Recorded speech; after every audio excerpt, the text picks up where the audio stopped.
El Señor está aquí, mis hermanos. Concéntrese bien en la palabra. Mire que el diablo es experto distrayendo, experto, le gusta. Pero el Señor reprenda todo elemento distractor para que podamos estar ahí concentrados en la palabra del Señor. A pesar, mis hermanos amados, de que el rey David, porque la historia en la que estamos ubicados, la mayoría de nosotros la conoce, es cuando huía de su propio hijo Absalón, el bellísimo Absalón. ¿Por qué digo que era bello? Porque la Biblia dice que era bello. No hay nadie tan hermoso como Absalón, al menos la Biblia jamás A ver, si su belleza era tan distinguible que la misma Biblia Dios decidió dejar escrito en su palabra, en la Biblia, que él era precioso desde acá arriba hasta la planta de sus pies. Tenía un pelo larguísimo que cuando se lo cortó se calcula que más o menos pesaba 1 kilo su pelo. O sea, era un tipo lindo, bello, precioso. Y ese hombre le quitó el reinado a su propio padre, y cuando iba de regreso encontramos el escenario de Simei cuando empieza a maldecirlo y él dice: dejad que me maldiga, porque quizás Jehová lo mandó que maldiga a David. Nadie le haga daño porque Dios le ha mandado a que me maldiga. Y a pesar, hermanos, desde su juventud, desde que era un muchachito, el rey David fue destacable, un varón intachable en su conducta, además de acumular muchos logros, méritos y virtudes que en aquel tiempo en Israel pocos tenían. Era un muchacho muy distinguible, destacable. De verdad que era una persona que se sabía inmediatamente quién era David, porque dentro de un pueblo vemos mucho, pero tristemente no todos son destacables. Dentro de un equipo, aunque todos componemos un equipo, no todos son destacables. David era destacable. David no era del anonimato, David era de los públicos. Aunque tuvo un tiempo en el anonimato peleando con osos y leones, aunque tuvo un tiempo en el anonimato pastoreando unas pequeñas y poquitas ovejas en el desierto de su padre Isaí, aún así Dios lo llevó a lo público, lo levantó, lo exaltó. Y él, cuando estuvo en lo alto, no desaprovechó la oportunidad, como muchos hacen, que Dios los saca del polvo, del muladar, de la miseria, de la escoria, de la basura, los saca del tarro del basurero, los levanta y después ya se creen la última Coca-Cola del desierto, la guinda de la torta. Se creen que son superiores a los demás, comienzan a mirar a los hermanos por sobre el hombro, porque quizás Dios le permitió una mejor ropa, unos mejores zapatos, porque arreglaron la casa, pintaron la pieza. Ya se creen algo mejor que los demás, porque lograron renovar el carro, ya tiene un auto del año. La gente se equivoca, el corazón se le tuerce, la plata le hace mal y desaprovechan la oportunidad que Dios le ha dado de levantarlos y se creen algo más que los hermanos, porque Dios quizás lo ha prosperado y lo ha bendecido. David no hizo así. David era prudente, era sabio, a pesar de que no era un hombre con gran experiencia, era un muchacho. Sin embargo, donde Saúl lo enviaba, él tenía varias características, como la obediencia. Él nunca andaba diciendo: ¿pero por qué? ¿Pero por qué a mí? ¿Pero no hay otro? Él siempre decía, dicho en este contexto: amén, amén, mi rey. Y servía la corona constantemente, y a donde iba libraba la batalla de Saúl. A donde iba Dios le daba la victoria, y a donde iba Dios lo prosperaba. Y todo el pueblo decía que David era un joven prudente. David además era un corista. Escuchen los coristas. David era corista. Por supuesto, él tocaba el arpa. Se cree que aprendió a tocar, seguramente algún hermano o alguien le enseñó, a alguno de sus hermanos, su propio padre. Y en medio del desierto, cuando él pastoreaba las ovejitas, porque todos sabemos que en medio de la soledad es bueno clamarle la escritura, pero también los que sabemos tocar un instrumento, ¿sí o no? Que hay momentos donde nos gusta agarrar la guitarra, nos gusta agarrar un instrumento y comenzar a alabar a Dios. Es lindo, es bonito, se siente lindo. Y él hacía eso. Dios lo usaba de tal manera que cuando tocaba no sonaba bonito, hasta los demonios huían. O sea, no era solamente que las cuerdas sonaban bien, sino que había una unción que lo respaldaba. Este David fue el que mató al gigante Goliat, delante del cual todos se acobardaron. Este David fue el que trajo 100 prepucios de los filisteos a su rey.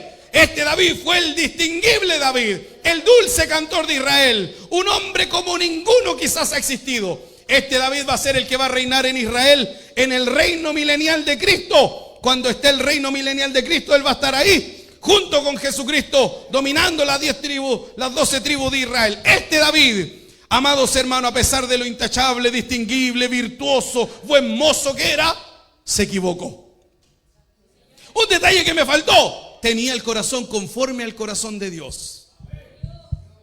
Oiga, en la Biblia vemos a muy pocos que Dios se haya expresado de tal manera de un hombre que haya dicho: este tiene el corazón conforme al mío. Muy pocos. De hecho, dicen los estudiosos de David, los que les gusta estudiar el antiguo pacto y la historia del dulce cantor de Israel, que incluso se podría decir, si no supiésemos que la Escritura nos dice que Dios no hace acepción de personas, podríamos decir que Dios tenía favoritismo con David. Si es que no supiésemos, sabemos que no hay favoritismo, que Dios no tiene nietos, tiene hijos, no malcría a nadie. Él con todos tiene un trato igual. Pero pareciese ser, si no supiéramos esa doctrina elemental de que Dios no hace acepción de personas, tendríamos que decir que Dios tenía un favoritismo con David, porque lo trataba diferente, lo amaba diferente, le tenía cariño, siempre lo andaba nombrando, y cuando le hacía bien a sus hijos o a la casa de Judá, decía, por amor a mi siervo David. Hasta en el Nuevo Testamento se andan acordando de David, cuando nombran a Jesucristo, hijo de David. Incluso en el libro de Apocalipsis, la raíz del linaje de David. David está metido en todos lados, pero, escúcheme, con todo lo grande que era David, David se equivocó. David falló, David metió las patas a lo buen chileno. David resbaló, David cayó, David supo estar allá arriba y al otro día estar allá abajo. Porque hay algo que tenemos los humanos, por bueno que seamos, en algún punto de nuestra vida nos vamos a equivocar. Esa es una huella que no podemos borrar. Mire, le voy a decir cosas, porque yo creo que aquí hay varios seres humanos. Por lo que estoy viendo, hay varios seres humanos aquí. Sí, allá atrás levantó la mano uno. Ese dijo, yo soy ser humano, dijo. Sí, esto no es para los extraterrestres, esto es para los puros seres humanos que estamos en este lugar. Escúchenme una cosa, los seres humanos, escúchenme. Le voy a decir 3 verdades de usted y usted nunca me las podrá negar. Yo sé que no soy profeta en mi propia tierra y te voy a decir 3 verdades ocultas de usted y no me las va a poder negar. Número 1, usted se ha equivocado en su pasado. Número 2, usted se ha equivocado en su presente. Y la tercera verdad, usted se equivocará en su futuro. Y nadie me lo puede negar. ¿Sabe por qué? Porque es intrínseco nuestro. Es una huella, es nuestra huella dactilar. Nuestra firma debería decir don Errores, doña Errores, porque siempre nos estamos equivocando, hermanos. Es una cuestión que no podemos borrar. Y esto sucede no porque vengamos malos de fábrica. Esto no es que Dios no hizo malo, porque Eclesiastés lo deja claro. Por si alguien piensa, Dios me hizo malo de fábrica, yo vengo con fecha de caducación de fábrica, Dios me hizo malo, vengo con esos juguetes fome que tú los compras y a los 3 días se te echa a perder. No, Dios no lo hizo malo de fábrica. ¿Sabe lo que dice Eclesiastés? Esto he hallado, Dios hizo al hombre recto, pero el hombre buscó muchas perversidades. Somos nosotros los malos. Dios no hizo bueno, Dios no hizo perfecto. Tan perfectos éramos que nuestros primeros padres, papá, Adán, mamá, Eva, papá Adán y mamá Eva andaban desnudos en el huerto de Edén. Así de pura era su conciencia. Pero el hombre constantemente busca hacer lo malo. Tristemente nosotros tenemos una naturaleza antigua que lucha contra la nueva naturaleza. Y ahí hay una mocha, una pugna, una pelea, una rivalidad constante. Un tiempo andamos en el espíritu, somos los Power Rangers del Evangelio, los Super Saiyajines del Evangelio. Pero en otro tiempo somos los malos de la película. Un tiempo andamos llenos de Dios, otro tiempo andamos turbados, confundidos. No voy a decir endemoniados, porque no creemos que un verdadero hijo de Dios pueda andar endemoniado. Eso no. Que puede haber una influencia satánica bordeando tu mente, tratando, moviendo los hilos de tu cerebro. Sí, influencia actúa desde el exterior, endemoniadura desde el interior. Nosotros no podemos estar endemoniados, pero si nos debilitamos, sí podemos estar influenciados. Y la influencia es terrible, hermano, porque una persona no es necesario estar endemoniada para dejarla embarrar en una iglesia. Con una influencia satánica te comienza a dividir, comienza a hacer cosas. Mis hermanos, esa lucha, esa pugna que hay dentro de nosotros nos lleva constantemente a equivocarnos, a cometer errores. Si por ejemplo nosotros que el 2024 alguien nos vendió la pomada, alguien nos dijo el 2025 será tu año, y nosotros nos creímos de guata al piso que el 2025 sería el año. Algunos hicimos hasta una oración a la medianoche, el 2024 para el 2025, para que el 2025 sea diferente. Sorpresa, nuestro 2025 ha sido un asco.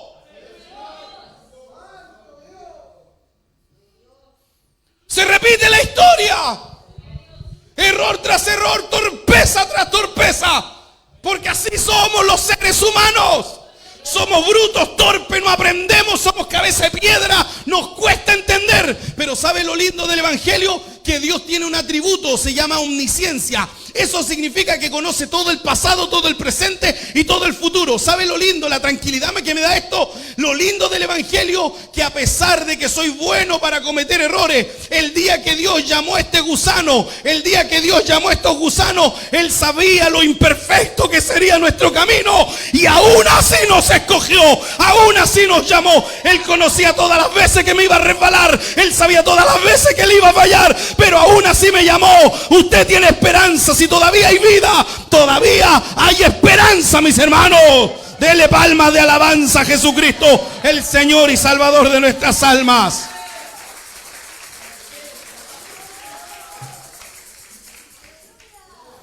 Es maravilloso saber esto, que Dios, al ser omnisciente, el día que llamó al hermanito de allá, a la hermanita de acá, Él sabía todos los errores que iban a cometer. No es como que yo pequé ayer, Señor, bucha, como decimos los chilenos, bucha. Acá en el sur al menos, bucha, otra vez te fallé, otra vez me equivoqué. Como si usted, claro, Dios en su soberanía, en su amor, en su condescendencia con el hombre, Él actúa como, sí, pues me fallaste, así como si lo estuviera sorprendiendo con el error que cometiste. Nosotros no le estamos contando nada nuevo. Él lo sabía ya de antemano. Él ya lo conocía desde siempre.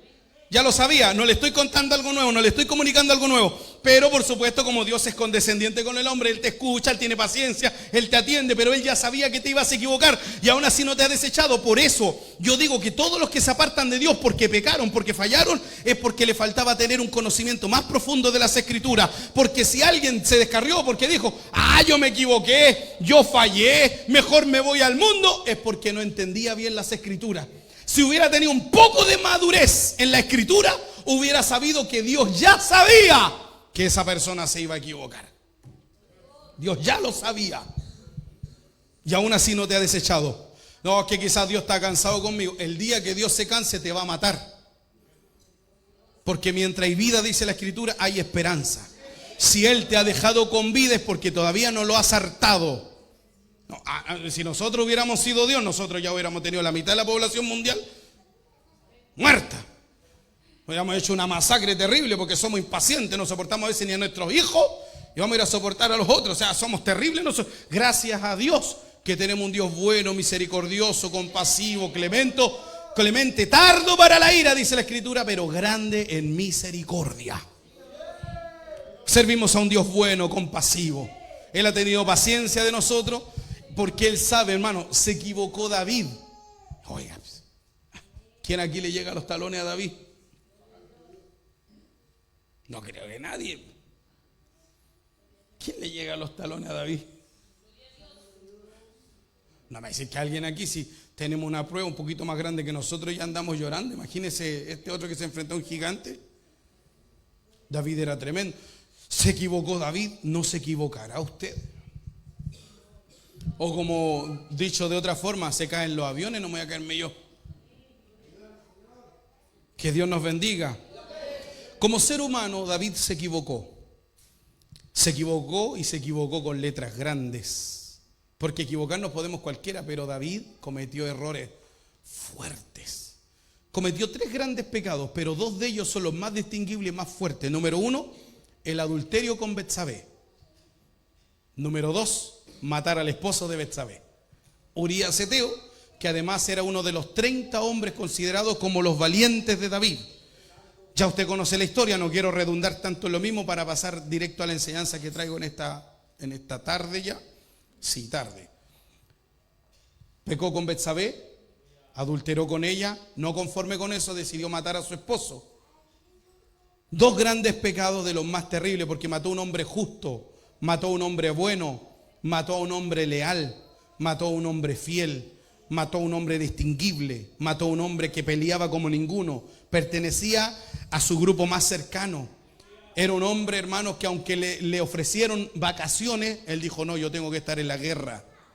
O sea, el hombre era más esforzado que su propio rey porque su rey se quedó descansando y él quería estar en la batalla. Era un hombre que ni siquiera cuestionó a su rey por estar descansando mientras él estaba. Era un hombre tremendo y lo mató. Cuando viene Natán el profeta y le hace ver la historia, en retrospectiva, contándole una analogía, una especie de parábola, diciéndole había un hombre rico y un hombre pobre. El hombre pobre tenía una corderita nada más porque era pobre, pero el hombre rico tenía muchas corderas de sobra. Y vino un caminante a donde el hombre rico, y el hombre rico, en vez de servirle una de sus corderitos por ahí, decidió tomarle al que tenía una sola, hablando de Urías Eteo y de Betsabé su esposa, y servírsela. ¿Y qué dijo David? Ese hombre es digno de muerte. Su propia boca. Y además dice, ese hombre es digno de muerte, y si no muere tiene que pagar 4 tantos. Así le dice, tiene que pagar 4 tantos. De su propia boca salió el juicio que vendría contra él. ¿Sabe cuáles fueron los juicios de David? Número 1, la espada nunca se apartaría de su casa. Número 2, de su propia casa, su familia, surgiría el mal contra él. Número 3, su pecado oculto sería exhibido públicamente. Y número 4, su hijo nacido de adulterio moriría. Literalmente pagó los 4 tantos que él mismo dijo que debía pagar. Porque Dios nos puede perdonar, pero hay errores que dejan consecuencias. Y aunque duela, a veces hay que pagar esas consecuencias. En verdad, este hombre, amados hermanos, el mal surgió de su propia casa, porque el precioso Absalón, le vamos a decir, lo engañó, mis hermanos. Ténganme paciencia para contarle un poco. Absalón, hijo de David, guardaba un resentimiento porque su hermana Tamar había sido violada por Amnón. Y David, aunque se enojó, no tomó ninguna medida firme contra su hijo. No lo castigó, no tomó ninguna medida firme, solo se enojó. Absalón entonces mató, por sus propias manos tomó justicia y mató a Amnón. Y huyó por varios años. Al regresar, aunque fue perdonado, él decidió ganarse en las puertas del reinado. En las puertas, y comenzar a atender a la gente y decirle, si yo fuera rey de Israel, yo lo atendería. Demostraba él, quería exhibir que su justicia era mejor que la de su padre, el rey David. Y comenzó a ganarse el favor del pueblo. Poco a poco, hasta que hizo una rebelión este hombre. Le quitó el reinado a David. Y escuche, incluso Ahitofel, que era el mejor consejero del rey. Se cree que Ahitofel tenía un consejo tan preciso que cuando él hablaba, y esto no lo digo yo, eso lo dice literalmente la Biblia, cuando Ahitofel daba un consejo, era como que Jehová mismo te estaba aconsejando. Y el tipo se le fue con Absalón. O sea, buen consejero, pero se dejaba persuadir rápido. Qué tremendo. El hecho de que una persona tenga buenos consejos no significa que tenga una mente sólida. Qué tremendo. Porque el hombre tenía buenos consejos, pero lo sedujeron rápido. Como decimos aquí en Chile, le embolinaron la perdiz rápido. Y lo engañaron. De tal magnitud fue la rebelión, el golpe de estado, digámoslo así, de su hijo Absalón, que le quitó el reino. Lo sacó de Jerusalén. A patada lo sacó de Jerusalén.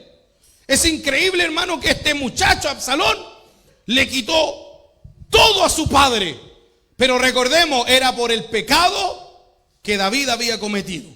Vinieron consecuencias. Tuvo que pagar los 4 tantos y estaba comenzando a pagar en carne propia lo que él mismo profirió con su boca.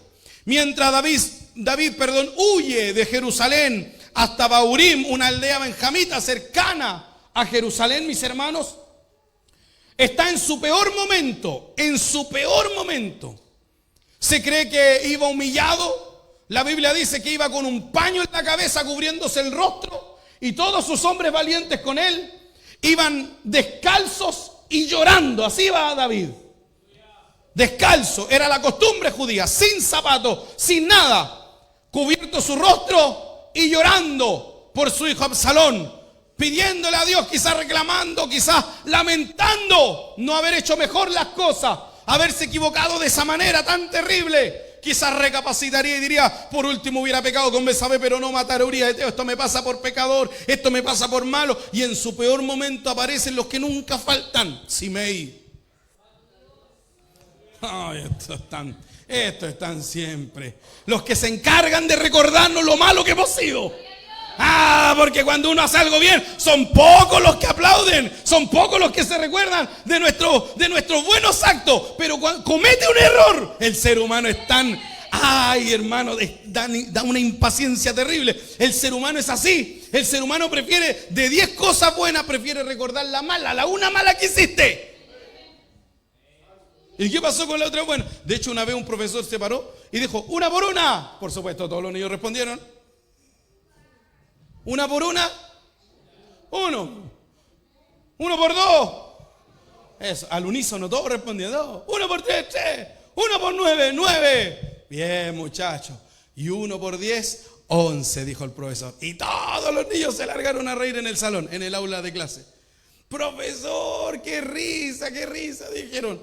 Profesor, qué risa. Una por 10 es 10, no es 11. Le dijo, así es el ser humano. Esta no es una clase de matemática. Así es el ser humano. Le dije 9 bien y nadie me aplaudió. Pero dije una malo y todos ustedes se burlaron de mí. El ser humano es así. El ser humano va a recordar lo malo porque la mente del hombre trabaja de ese modo. Tristemente es así. Y se me aparece tirándole piedra y pateando polvo delante de él. Dios te ha dado tu pago. Hay gente que se alegra de verte mal. Qué tremendo. Dios te ha dado tu pago, hombre sanguinario, porque como era hijo de Saúl, como era de la casa de Saúl, y antiguamente su familia tenían la corona y se la quitaron para dársela a David, con la pica que tenía por dentro, con la ira, con el rencor, con el enojo que tenía por dentro, le grita, hombre sanguinario, Dios te ha dado tu pago, te quitó el trono, te quitó la corona, te quitó todo, hombre perverso. Y por ahí aparece el sobrino de este hombre, Abisaí, el sobrino de David, le dice, mi señor, ¿quién es este perro muerto que viene a usted a gritarle, hoy déjame y le arrebato la cabeza de su cuerpo, déjame degollarlo? Y él dice, no, déjalo que me maldiga, porque seguramente Dios mandó a este hombre a maldecir a David. Y si Dios lo mandó, ¿quién soy yo para que no me maldiga? Déjalo que me maldiga. Fue a maldecirlo, a tirarle piedra y a recordarle su pecado. Estas personas, por supuesto, son inadecuados, lo inoportuno. Nadie los quiere en su vida, pero siempre van a estar. Siempre van a estar. Tus detractores, sabe que uno tiene un grupito personal de seguidores, pero seguidores malos, son vampiros, chupacabras, que siempre están detrás, esperando tu momento malo, para lanzarse contra todo, esperar que el ternero, el corderito esté ahí, como paviando para tirarse y destruirlo. Siempre va a haber gente dispuesta a reírse de su derrota. Hay gente, incluso algunos de nosotros, a mí me ha pasado, yo creo que a usted también, algunos no han puesto fecha. Veamos de aquí a 6 meses, veamos de aquí a un año, veamos de aquí a un tiempo, tiempo al tiempo. Y nos ponen fecha de caducidad, porque es como que alguien está esperando que cometamos un error. Siempre está Simei por ahí, que nos quiere sacar de nuestras casillas, que nos quiere robar la paciencia, que nos quiere hacer actuar como actuaba la vieja criatura. ¿O usted no tiene a alguien así en su familia? ¿En su pasaje? ¿En su barrio? ¿En su trabajo? ¿No tiene a alguien que con la sola forma de hablar muestra y manifiesta hostilidad hacia su persona?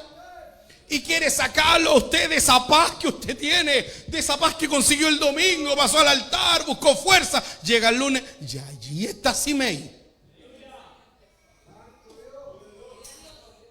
Uno ayuna, uno ora, otra que le pone empeño y aparece Simei. Uno trata de mejorar, pero esta gente no colabora, no ayuda. Siempre están ahí. En ese momento, amados hermanos, me encanta la respuesta de David. Déjalo que me maldiga. No le hagan daño, déjenlo que me maldiga, porque de partida este hombre nos está dejando varias enseñanzas. Lo primero, él venía recordando su pecado y que por su pecado le estaban pasando cosas muy malas. A veces le echamos la culpa al tiempo. A veces le echamos, ayúdeme hermano, a veces le echamos la culpa a la familia. Y yo en este punto yo necesito que usted active, por favor, apriete el botón de humildad, porque lo que le voy a decir de pronto como que choca con la soberbia interna que tenemos. Y le echamos la culpa al pastor, le echamos la culpa al rodaje del ministerio, le echamos la culpa a la mandolinista, al tecladista, le echamos la culpa al micrófono, a la esponja, al micrófono. Buscamos culpables. Pero David entendió una cosa. Hay cosas que tenemos bien merecidas. Aunque hayan salido 4 amenes nada más. Hay cosas malas que me pasan y las tengo bien merecidas, porque mi caminar no ha sido recto, porque he hecho cosas que a Dios no le han agradado, y aunque me merecía el infierno, Dios solo me castigó con esto. Hay cosas que tengo bien merecidas. Mejor aproveche la crítica que le hacen y usted úsela a su favor. Úsela a su favor.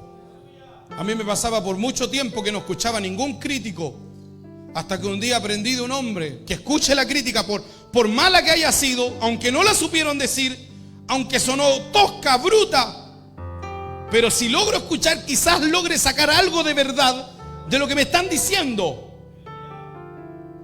Y sabe que cuando usted le da la oportunidad al crítico de aprender de lo que le está diciendo, descubre que no lo está haciendo con un buen corazón, pero de pronto hay algo de verdad en lo que dicen. Y uno puede mejorar su camino por medio de la crítica. Número 2, el segundo ejemplo que nos deja David, que nos fuimos llamados a maldecir. No podemos responder de la misma manera. No estamos en la ley del talión, ojo por ojo, diente por diente.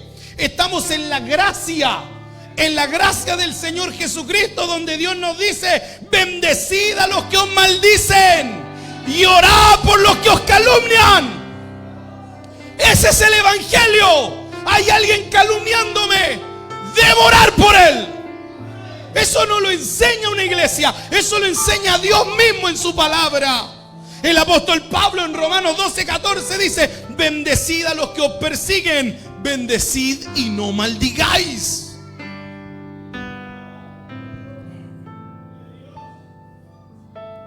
No fuimos llamados a maldecir, nunca, jamás, bajo ninguna circunstancia. Una vez escuché a un varón que está esta doctrina rara de los neoeliseos. No es que Eliseo en el Antiguo Testamento maldijo a 42 jóvenes por el nombre de Jehová y salieron 12 y se los comieron, los despedazaron. Eso ya no existe en el Nuevo Testamento. Una vez escuché a un varón decir: te maldigo en el nombre de Jesucristo.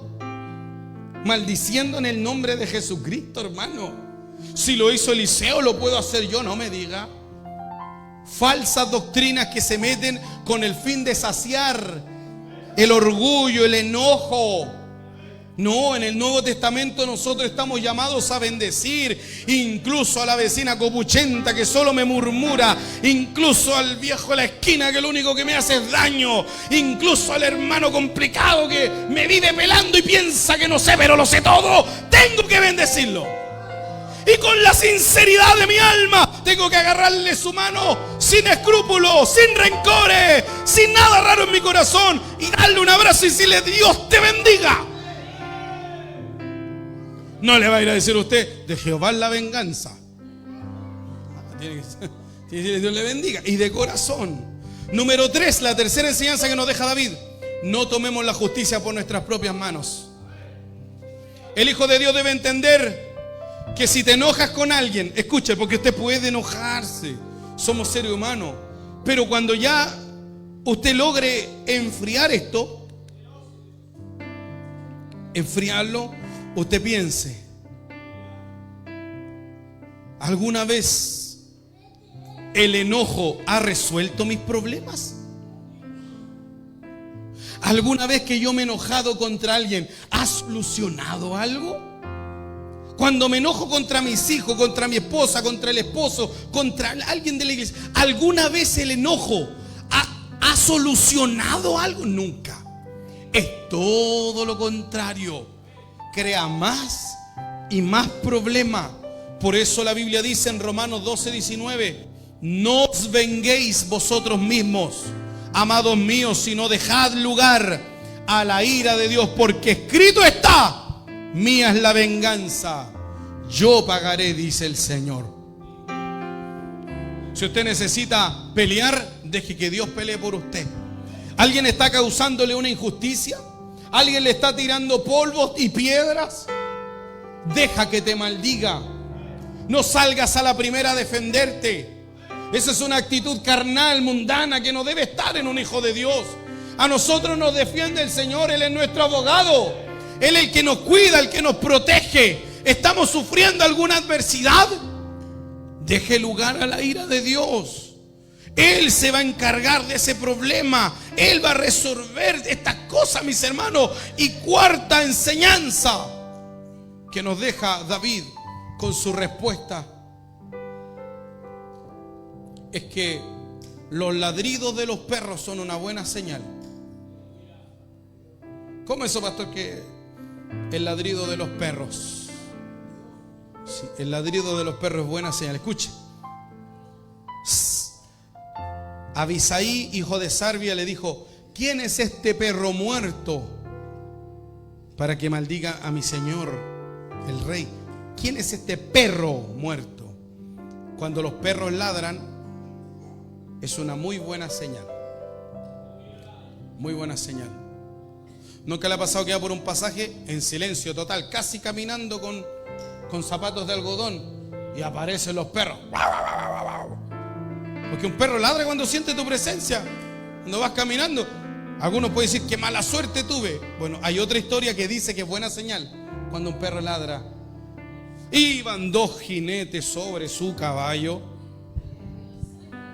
y el jinete más nuevito, inexperto, amateur, le dijo: señor, escucha. Iban caminando por un paso de campo, y dijo: escucha, se escucha una jauría de perros. Sí, tranquilo, muchacho, le dice. Y después se vuelven a escuchar, pero ya más cerca. Le dice: señor, hay perros, mejor pongámosle el látigo al caballo y avancemos rápido. Y me encanta lo que dice el jinete experto y maduro. Le dice: muchacho, quédate tranquilo, que cuando los perros ladran es señal de que estamos avanzando.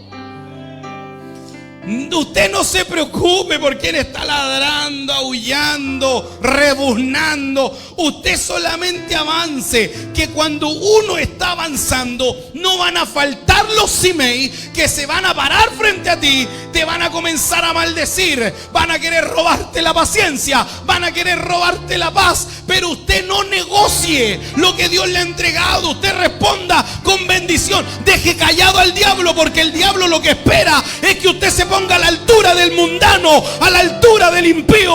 Usted dígale: Dios te bendiga, voy a estar orando por usted, voy a clamar por su familia. Yo no sé qué problema tiene, pero lo bendigo en el nombre del Señor. Que Dios te ayude, que Dios tenga misericordia de ti.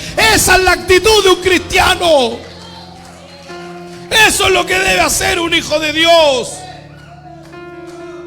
Este tema, dejad que me maldigan, nos viene a enseñar que debemos tener una postura cristiana frente a las calumnias y las injurias. Que no somos llamados a maldecir, sino a bendecir. Que muchas de las cosas que nosotros vivimos o atravesamos las tenemos bien merecidas. Y que si el diablo nos está lanzando polvos y piedras, es porque estamos avanzando. Póngase de pie, por favor, la iglesia del Señor. Dejad que me maldigan. Déjelo. Usted solamente actúe como actuaría un hijo de Dios. El altar está abierto, hermanos. Puede pasar a donde su Señor, a donde siempre debemos estar, buscando su fuerza, su fortaleza, buscando su ayuda, buscando su misericordia, su fuerza para poner en práctica esta palabra. Porque no es fácil bendecir al que me maldice. No es fácil orar por el que me calumnia. Pero cuando Cristo está en el corazón y comienza a tomar dominio del corazón del hombre, de la mujer, mis hermanos, usted se le hace mucho más llevadero este glorioso evangelio, donde usted puede orar por aquel que le está haciendo daño y bendecir por aquel que lo está maldiciendo.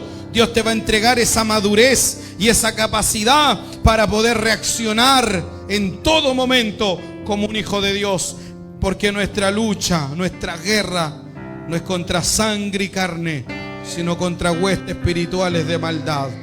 Padre, en el nombre de nuestro amado Señor Jesucristo, estamos delante de tu hermosa presencia, Señor, dándote las gracias por esta hermosa bendición que hemos tenido en esta hora ya de la tarde, Señor. Gracias por lo que tú has hecho, Padre, dándonos esta palabra.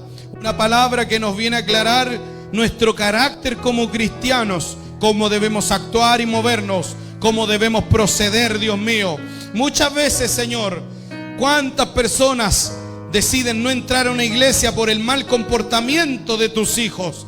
Hijos rebeldes, Señor, que han dejado un mal testimonio por un comportamiento errado, por una respuesta equivocada. Nosotros fuimos llamados a poner la otra mejilla, a bendecir, Dios mío, a aquel que nos maldice y orar por el que nos calumnia. Este no es un llamado a la ingenuidad, Señor. No es un llamado a comportarse de una manera ingenua, sino, Dios mío, un llamado a la mansedumbre, un llamado a la santidad, un llamado a marcar una diferencia, no solo en cómo nos vestimos allá afuera, sino en cómo nos comportamos, en cómo procedemos. Ayúdanos a hacer luz en medio de este mundo lleno de tiniebla. Ayúdanos a hacer sal en la tierra. Ayúdanos, por favor, para representar a Cristo, pues somos embajadores de Él, representantes del reino de los cielos. Permite que la gente pueda ver nuestras buenas obras y te glorifiquen, Padre mío, por las buenas obras que ven en nosotros.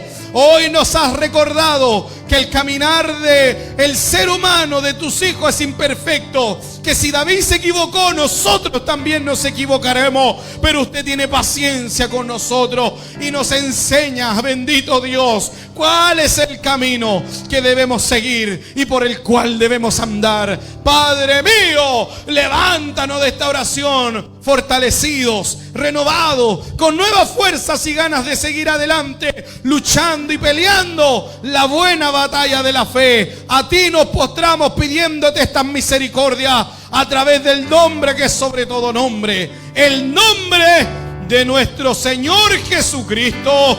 Amén.